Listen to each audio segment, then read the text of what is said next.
Assalamualaikum dan salam sejahtera. Hari ini saya nak bincang isu berkait dengan bagaimana Israel membantu kerajaan Malaysia untuk spy atau mengintip mereka dari pembangkang dan mereka yang menentang kerajaan. That is the story today.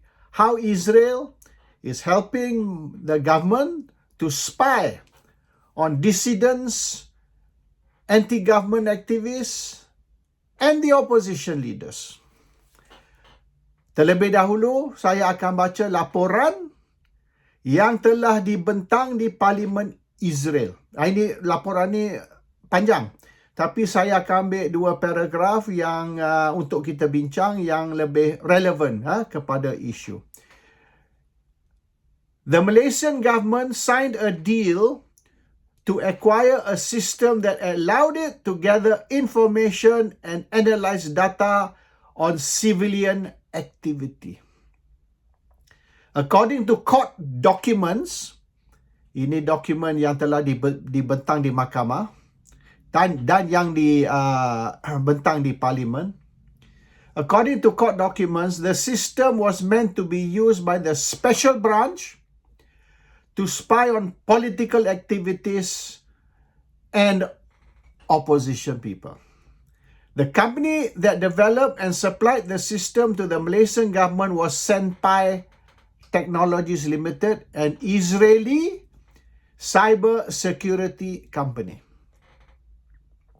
The deal was signed through a Cypriot conduit company called Kohai Corporation Limited, founded by two Senpai shareholders, for the sole purpose of serving as a front for such deals.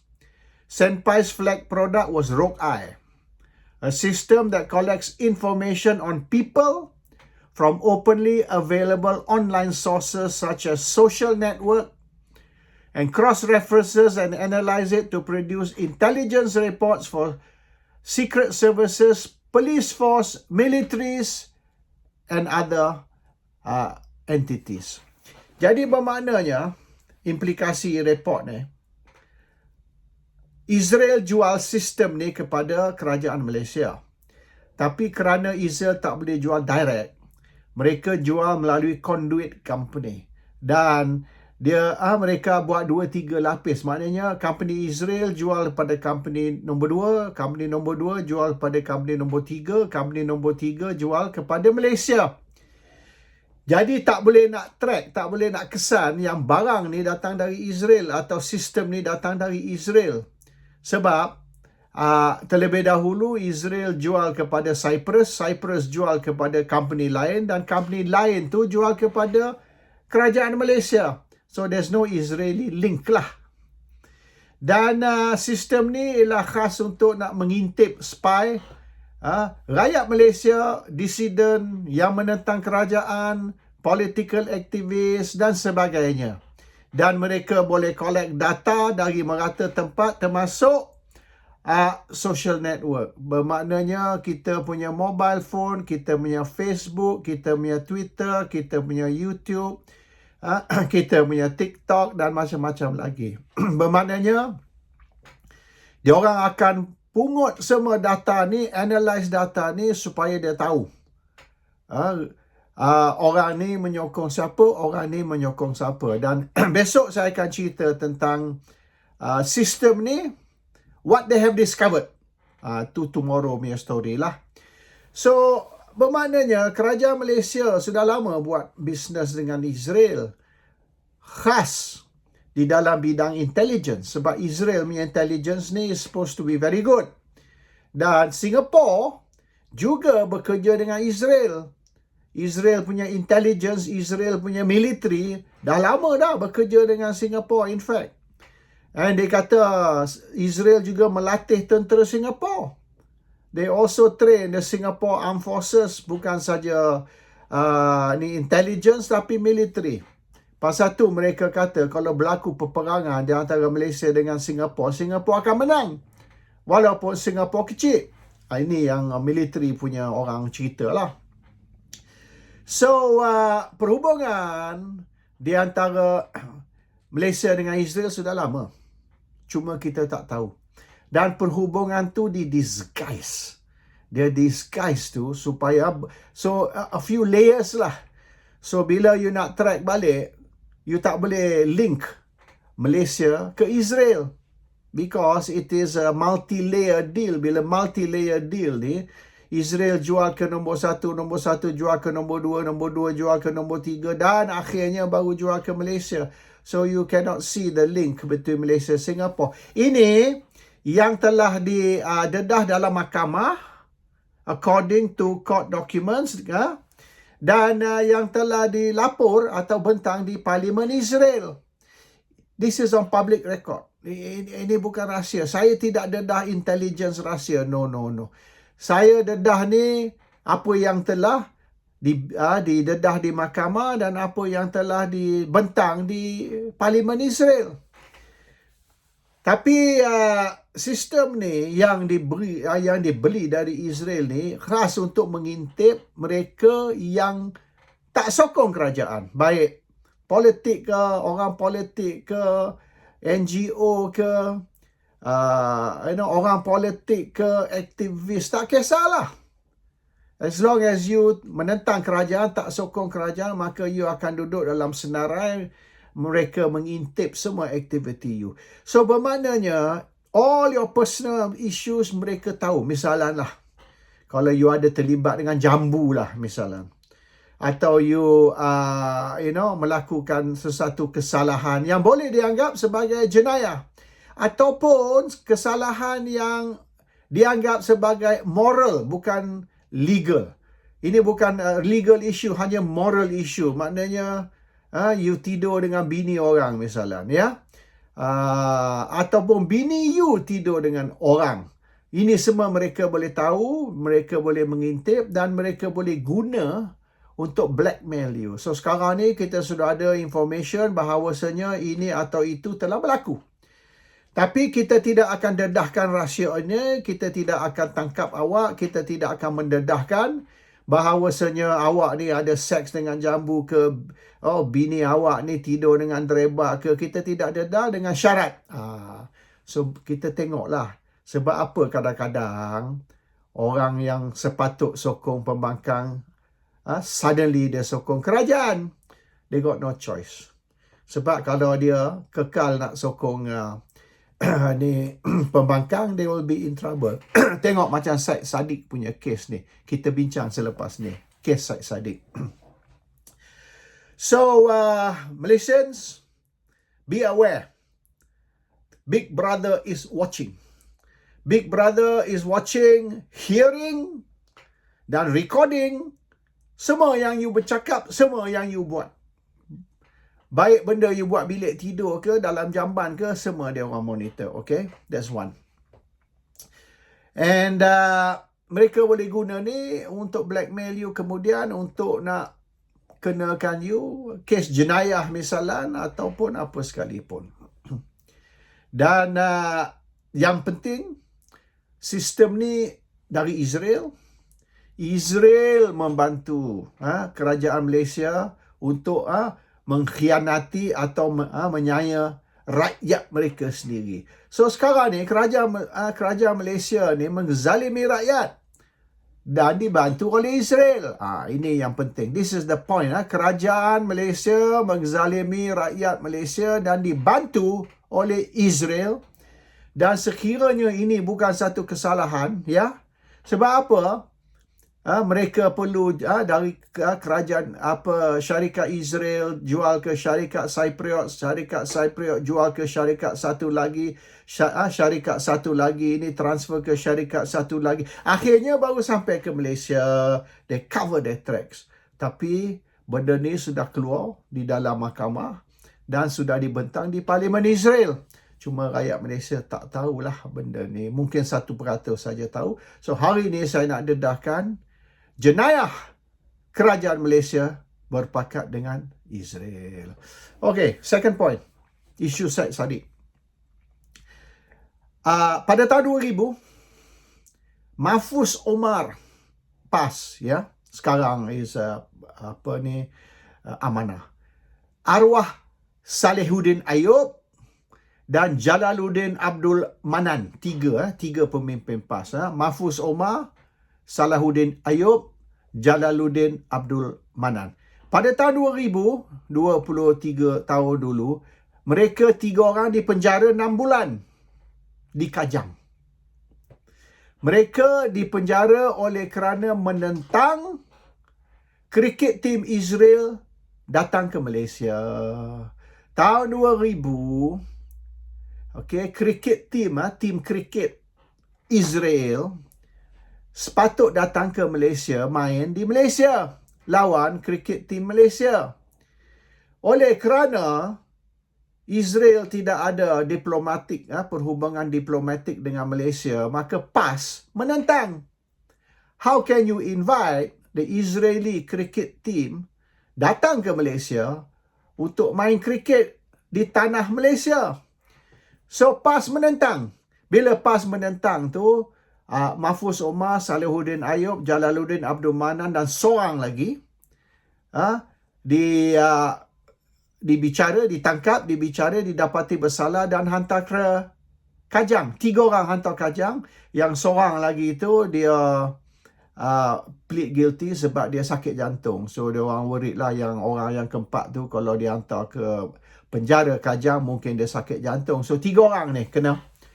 Dan bila dia keluar, kita pergi Kajang untuk jumpa untuk nak welcome dia masa dia keluar jail tu lah. Saya pergi, isteri saya pergi. Dan yang benda yang very interesting, which benda ni kita yang sebenarnya lama dah kita duk cerita. Mahfuz Omar kata di dalam penjara tu teruk. Apa yang teruk? Sodomy, homosexuality. Teruk. Seks di luar tabi'i ni dahsyat di dalam penjara Kajang. Kata Mahfuz yang cerita ni, boleh tanya dia hidup lagi. Salihuddin dah arwah dah. Tapi Mahfuz masih hidup. Tanyalah Mahfuz, dia cakap terrible katanya. Seks di antara lelaki dengan lelaki sangat-sangat dahsyat di dalam kerajaan. So kerajaan ni banyak duk cerita sodomi, padahal dalam penjara tu dia orang enjoy tiap malam seks party, orgy. Seks bukan 1 lawan 1. Perlawanan 4 penjuru. 4 penjuru bukan 1 lawan 1. Itu yang Mahfuz cerita lah. Dia masuk Kajang. Saya tak pernah masuk Kajang. Saya masuk Sungai Buloh. Tapi dalam Sungai Buloh dia orang kunci saya ni under solitary confinement. Saya tidak dibenar berjumpa atau interact dengan mana-mana ni inmate atau ni dia punya prisoner yang lain. Dia orang nak, maknanya tak tahulah, mungkin untuk keselamatan saya ke, untuk nak punish saya ke, saya diletak solitary confinement. So this brings me back. So maknanya tahun 2000, 23 tahun dulu, Malaysia sudah cuba nak mengadakan perhubungan dengan Israel. Dia buat style ni. Amerika dulu. Amerika dulu, dia dengan China dulu tidak ada perhubungan. China komunis. So dianggap sebagai musuh kepada Amerika. So, dia orang nak mula buka perhubungan di antara China dan Amerika. Dia orang hantar tim ping-pong. Table tennis, table tennis ping-pong. So, tim ping-pong tu dia hantar ke China untuk main dengan pasukan China. Tapi China hebat lah. Kalau table tennis ni susah nak kalahkan. Itu dipanggil ping-pong diplomasi. Ping-pong diplomasi ni kita hantar pasukan sukan. in America's case, it was table tennis or ping pong. So, bila sudah ada perhubungan di antara dua negara, iaitu Amerika dengan China melalui sokan, maka dia orang boleh next step lah. Langkah kedua, buka diplomatic relationship. Sekarang ni baru sokan baru. So, Malaysia nak buat sama. Malaysia ni nak buka perhubungan dengan Israel. Tapi tak boleh terus maknanya buka embassy dan sebagainya. So, dia orang start dengan kriket. Maknanya, biar pasukan kriket tu mari ke Malaysia. Kita main kriket. Style macam dulu USA buat. And then, USA guna ping-pong diplomasi. Kita guna kriket diplomasi. Tapi PAS menentang. PAS tak setuju. Yang tim kriket Israel dibenar masuk ke Malaysia, maka mereka protes. Dan yang pemimpin protes ditangkap 4 orang tadi dan 3 di penjara 6 bulan. Untuk kesalahan, untuk membantah kerajaan Malaysia nak bawa masuk tim kriket Israel ke Malaysia. That is the crime lah. So sekarang ni Syed Saddiq akan kemungkinan, sekira dia kalah lah rayuan tu, tapi memandangkan kes tu, kalau Mahkamah Tinggi dah membuat keputusan, kita masih boleh rayu di appeal court, mahkamah rayuan, dan kalah kita boleh masih pergi Supreme Court. Tapi kalau dah first round tu kita kalah, very difficult. Macam kes Anwar. Anwar tu first round kalah. Found guilty of sodomy 2. Dia pergi Court of Appeal, kalah. Dia pergi Federal Court, kalah. Dia minta ni judicial review, juga kalah. Akhirnya terpaksa minta pengampunan baru boleh keluar. So Syed Saddiq ni, chances of winning tu adalah.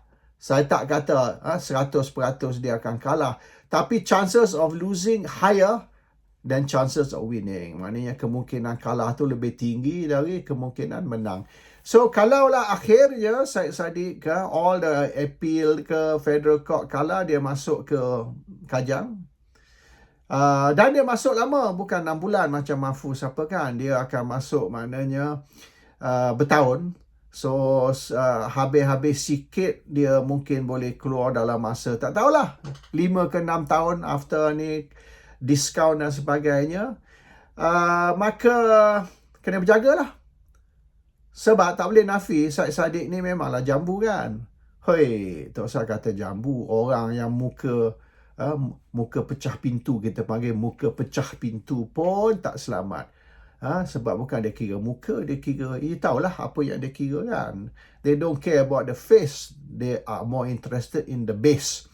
So, Syed Saddiq will have a very hard time in Kajang unless dia letak solitary confinement. Tapi kalau ikut undang-undang penjara, you tak boleh letak dia solitary confinement. That one is considered as keseksaan, torture tau. So, itu melanggar undang-undang. So, terpaksa bagi dia tidur di tempat orang ramai.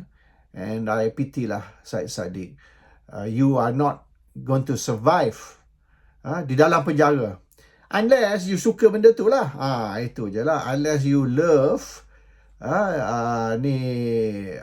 homosexual punya activities, okay lah. Tapi kalau you bukan kaki ni, bermaknanya cepat-cepatlah umum you ni sokong Anwar Ibrahim. You rasa Anwar Ibrahim ni Perdana Menteri yang terbagus sekali dalam sejarah. You rasa Anwar Ibrahim ni anugerah Allah dan akan menyelamatkan Malaysia dan membawa kebahagiaan dan kekayaan kepada rakyat Malaysia. So, kemungkinan kalau you masuk Court of Appeal ni, Court of Appeal akan setuju bahawasanya High Court ni salah dalam menghukum you, dan Court of Appeal overturn the High Court punya ruling. So, selepas tu Syed Saddiq boleh continue sebagai ahli parlimen, tak perlu letak jawatan dan tidak perlu diseksa di dalam penjara, unless lah you anggap benda tu bukan sebagai keseksaan. Itu saya tak boleh komen lah. So that's all I want to say today tentang Israel, tentang dia punya cara dia bantu kerajaan Malaysia, and bagaimana 4 ahli PAS didapati bersalah, 3 dipenjara kerana menentang Israel ataupun menentang kerajaan Malaysia membawa tim kriket Israel ke Malaysia. Assalamualaikum, salam sejahtera.